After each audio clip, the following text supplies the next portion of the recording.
Hello and welcome to another fun-filled edition of Adam's Music Box, where today we celebrate the 1969 wedding anniversary of the Fifth Dimension's Marilyn McCoo and Billy Davis Jr., the two lead singers of that wonderful vocal group. And because this isn't a matrimonial program or marriage counseling, though I suppose that's as maybe, I want to talk about the greatness of the Fifth Dimension and what they represented for vocally driven pop music in the late 60s and early 70s. Vocal music is, of course, the oldest of all kinds of music. Only the drum comes close. But vocal music was the first because you didn't need anything with you. It came from inside, quite literally.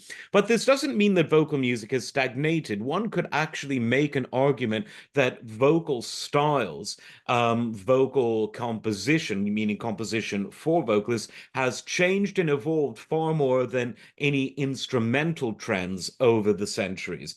And it was at this time in the late 60s and early 70s that a new style of vocal music emerged that drew inspiration from several pre-existing genres that weren't necessarily thought of as similar before. We saw influences in this new vocal style from the world of R&B and soul. We saw influences from psychedelic rock, from folk music and folk rock, from Baroque classical music, people like Bach, and from romantic classical music, everyone from Tchaikovsky to Dvorak to Rimsky-Korsakov, and sometimes even from Wagner, who was not often easy to imitate if you're in the pop world of vocals. But we had all of this confluence of influences. I say that three times fast. And the Fifth Dimension represented that so well. And one of the reasons they did, apart from their incredibly natural talent as vocalists and as artists who were able to seamlessly and wonderfully harmonize together, the other reason was because they were very good at knowing the right song to pick.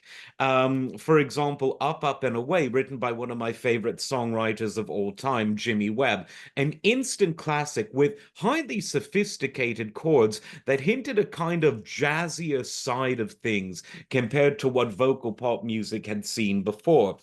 And while the Fifth Dimension were in many ways the most iconic and the top selling vocal group of this genre at that time, they certainly weren't alone. Think of Rotary Connection, which was where the young Minnie Riperton got her start before becoming an exceptional solo artist whose career was sadly cut short by a health problem. But Rotary Connection also embraced this sort of multifaceted psychedelic vocal fusion that was really complementary to what the Fifth Dimension were doing. Around this time in the very early 70s, a group of session musicians, of session vocalists, but they did other things as well. But they recorded one album under their name called Barbara and Ernie, and you really, really ought to listen to it. It's on Spotify. It's on all the rest of it. Your titles, your Amazons. Definitely check it out because I think you'll be surprised at just how fun and how cool it is.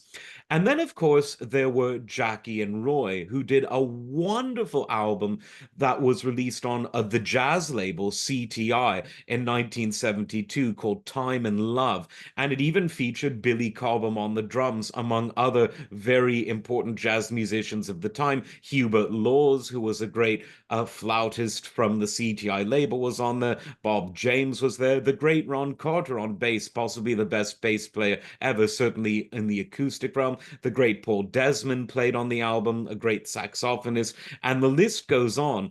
And when you listen to that album, you just think, wow, this is like psychedelic vocal acid jazz, really a great representative of this genre. As the early 70s and late 60s gave way to the disco era, this kind of vocal style tended to give way to a more straight ahead style. But a lot of it is still very memorable, and you can still hear Fifth Dimension songs on, shudder at the word, oldies stations. But there's something that's very fresh and uplifting about that sound of the Fifth Dimension and of all of the bands in that genre. So here's to that wonderful psychedelic vocal style of the late 60s and early 70s, as was emblematic of the fifth dimension. Like, subscribe, and we will see you next time. Take care.